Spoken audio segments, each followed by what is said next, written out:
Hello student, welcome to AFCA classes. मैं पूजा शर्मा आप सभी का एक बार फिर से एनटीटी क्लास में स्वागत करती हूँ। जैसा कि आप सभी को पता है, हमारे सिलेबस में हमने अभी तक 5 चैप्टर कवर किए हैं। आज हम स्टार्ट करने जा रहे हैं चैप्टर नंबर 6, एजुकेशनल साइकोलॉजी, यानी कि शिक्षा मनोविज्ञान। ठीक है, पेज नंबर आप लोगों को मिलेगा 117। फर्स्ट क्वेश्चन आप लोगों की स्क्रीन पर है।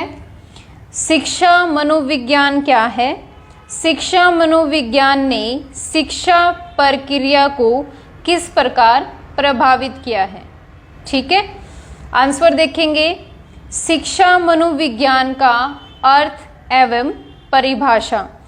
आप लोगों ने अगर फर्स्ट चैप्टर पढ़ लिया है तो ये जो क्वेश्चन है हमने फर्स्ट चैप्टर में भी पढ़ा था, बाल मनोविज्ञान में। तो अगर आपको वहाँ की थ्योरी इजी लगी थी तो वहाँ से इसको कवर कर सकते हो। अगर उसमें कुछ डाउट रह गया था तो आज मैं इस क्वेश्चन को दोबारा से रिपीट करवा देती हूँ। देखो, मनोविज्ञान या शिक्षा के क्षेत्र में व्यापक अनुसंधानों के फलस्वरूप शिक्षा मनोविज्ञान का विषय दिन प्रतिदिन महत्वपूर्ण होता जा रहा है। इसके बारे में अलग अलग वैज्ञानिकों की अलग अलग राय आप लोगों को इस चैप्टर में पढ़ने को मिलेगी। जैसा कि हमने पहले भी पढ़ा था, क्रो एवं क्रो के अनुसार शिक्षा मनोविज्ञान जन्म से वृद्धावस्था तक व्यक्ति के सीखने की अनुभूतियों की व्याख्या करता है कि बचपन से लेकर आपकी वृद्ध अवस्था तक जो भी चीज़ें आपने सीखी उससे आपका विज्ञान कितना डेवलप हुआ, उसी को क्या बोला गया है? शिक्षा मनोविज्ञान। ठीक है, इसके बाद आगे इसके प्रभाव हैं कि कैसे ये प्रभावित करती है, तो उसके बारे में हम पढ़ेंगे। देखो, सबसे पहला पॉइंट बनता है अचेत मन का ज्ञान, यानी कि नॉलेज ऑफ अनकॉन्शियस मेथड। विद्यार्थी के अचेत मन को जानना आवश्यक है, क्योंकि अचेत मन यानी कि अनकॉन्शियस मेथड द्वारा बालकों के व्यक्तित्व का पता चलता है। तो ये इसका फर्स्ट पॉइंट रहेगा। उसके बाद हम इसमें पढ़ेंगे शिक्षण विधियों में सुधार की आवश्यकता, कि जो हम शिक्षा प्रणाली अपना रहे हैं उसमें भी सुधार करने की आवश्यकता है। या फिर हम पढ़ सकते हैं स्टडी ऑफ पर्सनैलिटी, यानी कि व्यक्तित्व अध्ययन। उसके बाद 4th नंबर आता है सीखने की परिस्थितियां, कंडीशन ऑफ लर्निंग। नेक्स्ट हम इसमें पढ़ेंगे एडजस्टमेंट, यानी कि समायोजन, कि विद्यार्थियों के समायोजन के अध्ययन का क्षेत्र भी बहुत ही विस्तृत होता है। शिक्षा मनोविज्ञान का विषय इससे अछूता नहीं रह सकता। तो ये कुछ हमारे प्रभाव हैं जो शिक्षा प्रणाली को प्रभावित करते हैं। आशा करती हूँ कि सभी को समझ आ रहा होगा। कभी भी किसी स्टूडेंट का कोई डाउट है, एक बार में उसे समझ नहीं आता, तो आप सभी लेक्चर को रिमाइंड करके देख सकते हो, ताकि चीज़ें आपको अच्छे से क्लियर हो जाए। ठीक है, नेक्स्ट क्वेश्चन की तरफ जाएंगे। क्वेश्चन नंबर 2 आप लोगों की स्क्रीन पर है। विस्मृति को कम करने के उपायों की विवेचना करें, यानी कि describe the ways of minimising for gleefulness. अब देखो, होता क्या है, किसी भी बात की कम विस्मृति का अर्थ है उसे अधिक समय तक स्मरण रखने या स्मृति में धारण रखने की क्षमता का न होना। यानी कि आप किसी भी चीज़ को बहुत लंबे टाइम तक याद नहीं रख पाते हैं, तो उसमें हम क्या कुछ उपाय कर सकते हैं। देखो, फर्स्ट उपाय देखते हैं। कहा जाता है कि हमें पूरे पाठ का स्मरण करना चाहिए, यानी कि बालक को पूरा पाठ सोच समझकर याद करना चाहिए। जब तक उसे पूरा पाठ याद न हो जाए तब तक उसे स्मरण करने का कार्य स्थगित नहीं करना चाहिए। यानी कि आपने सुना भी होगा ना, practice makes a man perfect. तो जब तक आपको कोई भी चैप्टर, कोई भी क्वेश्चन या कोई भी उपन्यास याद नहीं होता है तो आप उसकी बार बार प्रैक्टिस कर सकते हैं। सेकंड हम इसमें पढ़ेंगे पाठ की विषय वस्तु, यानी कि कंटेंट मैटर क्या है, आप कौन से कंटेंट के बारे में पढ़ रहे हो। अगर हम उसके बारे में विस्तार से समझ लें तो हमारी स्मृति को स्ट्रोंग किया जा सकता है। इसके बाद आता है विचार साहचर्य के नियमों का पालन, यानी कि यूज ऑफ एसोसिएशन लॉज। पाठ याद करते समय बालक को विचार साहचर्य के नियमों का पालन करना चाहिए। इसके अलावा आप लाउड रीडिंग भी कर सकते हैं। कई बार स्कूलों में टीचर्स ने हमें बताया था कि अगर आप चीज़ें बोल बोल कर पढ़ते हैं तो वो हमें लंबे समय तक याद रहती है। तो ये चीज़ें ऐसे ही नहीं कही जाती, ये एक थ्योरी होती है जहाँ से ये मेन इसका ऑब्जर्वेशन लेवल निकल कर सामने आया, तो आप उसको लाउड रीडिंग बोलते हैं। इसके बाद आता है more learning of the lesson, कि जितना ज़्यादा हो सके पाठ को याद रखने की कोशिश की जाए। इसके बाद हम पढ़ेंगे अधिक समय तक स्मरण रखने का विचार, कि अगर हम बार बार एक ही चीज़ पर फोकस रखेंगे कि हमें ये चीज़ें लंबे समय तक याद रखनी है तो हमारा जो माइंड है उसी तरह से काम करना शुरू कर देता है। इसके बाद आप पढ़ेंगे बालक का स्मरण करने में ध्यान, कि ज़्यादातर जो बालक है, जो भी आप चैप्टर पढ़ रहे हो उसमें आपका ध्यान कितना लगता है। तो ये कुछ पॉइंट्स हैं, बहुत इजी क्वेश्चन है, आप इसको अच्छे से पढ़ सकते हो। ठीक है, नेक्स्ट हम देखेंगे क्वेश्चन नंबर 3 आप लोगों की स्क्रीन पर है। स्मरण करने की विधियों की विवेचना करें, यानी कि describe the method of memorising, कि कौन कौन से मेथड हैं जिससे हम अपनी स्मरण शक्ति बढ़ा सकते हैं। तो सबसे पहले आता है इसमें खंड विधि, यानी कि पार्ट मेथड। इस विधि में याद किए जाने वाले पाठ को कई खंडों या भागों में बांट दिया जाता है। फॉर एग्जाम्पल, आपको मैंने एक चैप्टर पढ़ाया जिसमें 8 क्वेश्चन थे। अब आपको 8 के 8 क्वेश्चन एक साथ याद करने हैं और उतना आप उसको कैच नहीं कर पा रहे, तो आपको यहाँ पर पार्ट मेथड अप्लाई करना चाहिए, जिसमें कि आप 8 चैप्टर को 8 पार्ट में डिवाइड करो। एक दिन में सिर्फ एक ही चैप्टर पढ़ो या एक ही क्वेश्चन पढ़ो, तो वहाँ से भी आपकी स्मरण विधि को बढ़ाया जा सकता है। इसके बाद आता है प्रगतिशील विधि, यानी कि बार बार कोशिश की जाए कि जो खंडों में हमने क्वेश्चंस को डिवाइड किया है उसको बार बार पढ़ सकें।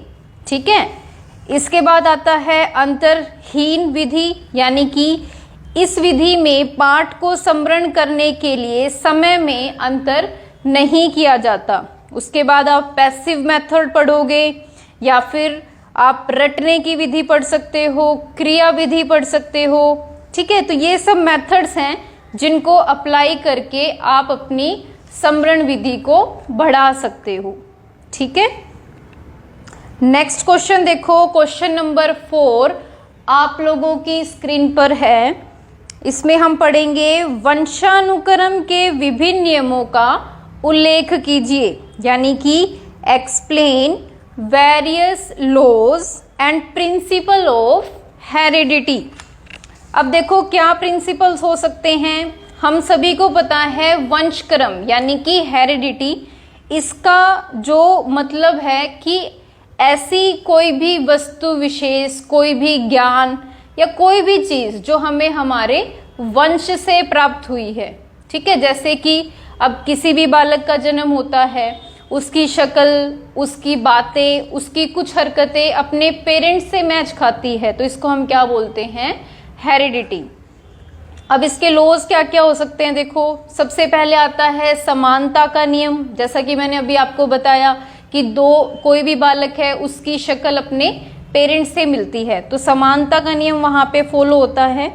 उसके बाद आता है प्रत्यागमन का नियम।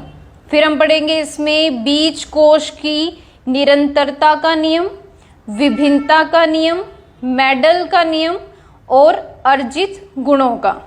आगे हमें इसी के बारे में विस्तार से बताया गया है। सबसे पहले आता है समानता का नियम, यानी कि इस नियम के अनुसार जैसे माँ बाप होते हैं वैसे ही संतान भी देखी जाती है। सेकंड हमने पढ़ा था लॉ ऑफ रिग्रेशन, यानी कि इस नियम के अनुसार बालक में अपने माता पिता के विपरीत गुण पाए जाते हैं। ठीक है, इसको बोलते हैं लॉ ऑफ रिग्रेशन। इसके बाद हम पढ़ेंगे बीज कोश की निरंतरता का नियम। इसका अर्थ है कि बालक को जन्म देने वाले बीज कोश कभी नष्ट नहीं होते। ठीक है, तो इसमें हम जो बालक है उसको अपने माता पिता से कुछ गुण उनकी पीढ़ियों से ही मिल जाते हैं। ठीक है, इसको बोला जाता है बीज कोश की निरंतरता। नेक्स्ट हम पढ़ेंगे लॉ ऑफ वेरिएशन, विभिन्नता का नियम। इसमें जैसे कि कोई भी बालक है वो अपने माता पिता के बिल्कुल समान न होकर उनसे कुछ भिन्न होता है, जैसे कि बुद्धि में, रंग में, स्वभाव में, तो इसको बोलते हैं विभिन्नता का नियम। उसके बाद आता है मेडल का नियम, जिसमें हमारी अलग अलग प्रजातियां अलग अलग तरह से क्रियाएं करती दिखाई देती है। लास्ट हम पढ़ेंगे अर्जित गुणों का संकरण का नियम। इस नियम के अनुसार माता पिता द्वारा अपने जीवन काल में अर्जित किए जाने वाले गुण उनकी संतान को प्राप्त नहीं होते हैं। ठीक है, तो ये था हमारा क्वेश्चन नंबर 4। इसके बाद देखो नेक्स्ट क्वेश्चन देखेंगे, क्वेश्चन नंबर 5 आप लोगों की स्क्रीन पर है। मंद बुद्धि बालक से आप क्या समझते हैं? उसके लिए किस प्रकार की शिक्षा की व्यवस्था की जानी चाहिए? तो देखो मानसिक रूप से मंद बालक होता कौन है? देखो अगर हम बात करें मानसिक मंदता का अर्थ तो औसत से कम मानसिक योग्यता, यानी कि जो बालक बाकी बालकों की बुद्धि, साधारण बालकों के सोचने के तरीके से थोड़ा सा औसत कम होता है, उसे क्या बोला जाता है? मंद बुद्धि बालक। इसमें अलग अलग वैज्ञानिकों की अलग अलग राय है, तो जो भी आपको बहुत इजी से समझ आ जाए आप उस वैज्ञानिक की राय के साथ गो थ्रू कर सकते हैं। इसके बाद देखो हम पढ़ेंगे फर्स्ट टॉपिक, जिसमें बताया गया है कि कार्यक्रम के अनुसार या कोई भी प्रोग्रामर के अनुसार मंद बुद्धि बालकों में किस तरह की विभिन्नता पाई गई है। सबसे पहले आता है सोशल ट्रेनिंग, यानी कि सामाजिक प्रशिक्षण। मंद बुद्धि बालकों के सामाजिक प्रशिक्षण सहयोगी खेलों, सामूहिक कार्यों, पर्यटनों, अध्ययन की योजनाओं और विशिष्ट शिष्टाचार की शिक्षा द्वारा किया जाता है। सेकंड हम पढ़ेंगे अपनी देखभाल का प्रशिक्षण। मंद बुद्धि बालकों को अपनी देखभाल का प्रशिक्षण कपड़े पहनने और उतारने के अभ्यास, भोजन करते समय शिष्टाचार, इन सभी चीज़ों द्वारा किया जा सकता है। हम इन बालकों को इकोनॉमिक ट्रेनिंग भी दे सकते हैं, यानी छोटे छोटे घरेलू कार्य हैं उनकी भी शिक्षा दी जा सकती है। ठीक है, उसके बाद पाठ्यक्रम बताए गए हैं कि इन बालकों को किस तरह से आप पाठ्यक्रम दे सकते हो। तो ये कुछ पॉइंट्स हैं जिनको आप पढ़ोगे तो बहुत अच्छे से समझ आ जाएगा। उसके बाद आता है कि शिक्षा के द्वारा हम इनके साथ कैसे डील कर सकते हैं। तो ये सारे पॉइंट्स हैं जो आप पढ़ सकते हो कि शिक्षा के द्वारा इन बालकों को कैसे चीज़ें सिखाई जा सकती है। ठीक है स्टूडेंट, देखो इसके बाद आता है क्वेश्चन नंबर 6। मानसिक स्वास्थ्य का अर्थ एवं परिभाषा दीजिए। आप लोगों ने जब फर्स्ट चैप्टर किया था ये क्वेश्चन मैंने वहाँ पर बहुत डिटेल में समझाया था, तो वहीं से पढ़ लेना। सेम क्वेश्चन है, सेम एक्सप्लेनिंग है, ठीक है। नेक्स्ट क्वेश्चन देखते हैं। क्वेश्चन नंबर 7 आप लोगों की स्क्रीन पर है।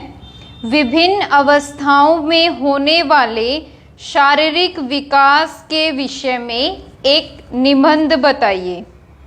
अब देखो, बालक एक शरीर के रूप में जन्म लेता है। उसका शरीर माता के गर्भ में विकसित होता है और पूर्ण विकसित होने पर वह जन्म लेता है। अतः बालक के शारीरिक विकास को विभिन्न अवस्थाओं में इस प्रकार से देखा जाता है। सबसे पहला हम पढ़ेंगे जन्म पूर्व शारीरिक विकास। आप सभी को पता है कि गर्भ की स्थिति किस प्रकार की होती है। यह एक ऐसा प्रश्न है जिसे बालक और किशोर जानना चाहते हैं। माता पिता बच्चों को बताना नहीं चाहते और अध्यापक घुमा फिरा कर बताते हैं, जिससे उनकी जिज्ञासा और भी बढ़ने लगती है। तो ये बहुत ही इजी सा क्वेश्चन है। हमने 10वीं क्लास में भी इसके बारे में डिटेल से पढ़ा था, तो एक बार आप इसको रीड आउट करोगे तो बहुत अच्छे से समझ आ जाएगा। मैं आपको बेसिकली बताती हूँ कि शारीरिक विकास के लिए क्या क्या चीज़ें आपको पढ़नी पड़ेंगी। जैसे कि सबसे पहले आता है सामान्य शारीरिक विकास। इसमें सबसे पहले पढ़ेंगे स्नायु प्रणाली, उसके बाद आता है मांसपेशियाँ, फिर हम पढ़ेंगे इंड्रोसिन ग्रंथियाँ, फिर आता है शरीर का आकार। सेकंड आप इसमें पढ़ोगे भिन्न शारीरिक विकास, ठीक है, कि शारीरिक विकास प्रत्येक व्यक्ति में भिन्न भिन्न रूप में होता है, तो ये सब उनकी कद काठी पर डिपेंड करता है। इसके बाद आप पढ़ोगे अभिवृद्धि चक्र, जिसमें पहले 2 वर्ष में विकास तेजी से होता है, 11 वर्ष तक विकास की गति धीमी होती है, 11 से 15 वर्ष में विकास में गति आती है और 16 से 18 वर्ष में विकास की गति पुनः धीमी होती है, ठीक है। उसके बाद देखो हमारे शारीरिक विकास में क्या क्या परिवर्तन हो सकते हैं, जैसे शरीर का आकार, उसकी कद, भार, ठीक है, उसका सिर, फेस, धड़, भुजाएं, हड्डियां, दांत, मांसपेशियां, ये सब चीज़ों में जो बदलाव आता है वो आप बहुत इजीली पढ़ सकते हैं, ठीक है। ये बेसिकली कुछ बदलाव हैं, सभी को पता ही होते हैं, बाकी फिर भी आप अपने एग्जाम के लिए इस क्वेश्चन को सेल्फ बेस पे भी पढ़ सकते हो। नेक्स्ट क्वेश्चन देखेंगे, आप लोगों की स्क्रीन पर है क्वेश्चन नंबर 8। समस्यात्मक बालक से आप क्या समझते हैं, व्याख्या करें, यानी कि what is the problem child, explain. अब देखो समस्यात्मक बालक, नाम से ही पता चल रहा है, एक ऐसा बालक जो भिन्न भिन्न प्रकार की समस्याओं से जूझ रहा है, जिसके व्यवहार में कोई ऐसी असमान बात होती है जिसके कारण वह समस्या बन जाता है, जैसे चोरी करना, बार बार झूठ बोलना। इस तरह के बालकों को हमारी साइकोलॉजी में नाम दिया जाता है समस्यात्मक बालक। अब देखो इस तरह के बालकों की अलग अलग टाइप हम इस क्वेश्चन में पढ़ेंगे। जैसे कि सबसे पहले आता है चोरी करने वाले बालक। इसमें हम अलग अलग आदतें पढ़ेंगे, बहुत आसान है, जैसे कि अन्य विधि से अपरिचित होना, माता पिता द्वारा उतना अवहेलना किया जाना, आत्म नियंत्रण का भाव होना, ठीक है, आवश्यकताओं की पूर्ति ना होना। ये कुछ ऐसे बेसिक रीज़न हैं जिस वजह से बच्चे को चोरी करते हुए देखा गया है। अब अगर हम बात करें ट्रीटमेंट की, यानी कि उपचार क्या किए जा सकते हैं, तो देखो वही बात है कि अगर किसी का आत्मनियंत्रण नहीं है तो उसे सिखाया जाए कि आत्मनियंत्रण कैसे किया जा सकता है। माता पिता किसी चीज़ की अवहेलना कर रहे हैं तो उसे सिखाया जाए कि अवहेलना नहीं की जानी चाहिए। तो सिंपल आप ये चीज़ों पर फोकस करके उपचार कर सकते हो। इसके बाद सेकंड आता है झूठ बोलने वाला बालक। इसमें अलग अलग है, जैसे प्रतिशोध पढ़ोगे, वफादारी पढ़ सकते हो, मनोविनोद हो सकता है, भय हो सकता है या स्वार्थ हो सकता है। उपचार भी इसी के हिसाब से किए जा सकते हैं, जैसे बालक में नैतिक साहस की भावना का अधिकतम विकास करने का प्रयत्न करना चाहिए, या बालक में सोच विचार की आदत का निर्माण करना चाहिए। बालक को यह बताना चाहिए कि झूठ से कोई लाभ नहीं होता। उसके बाद आता है क्रोध करने वाले बालक की। कई बालक हमें देखने को मिलते हैं जो बहुत ज़्यादा अग्रेसिव होते हैं।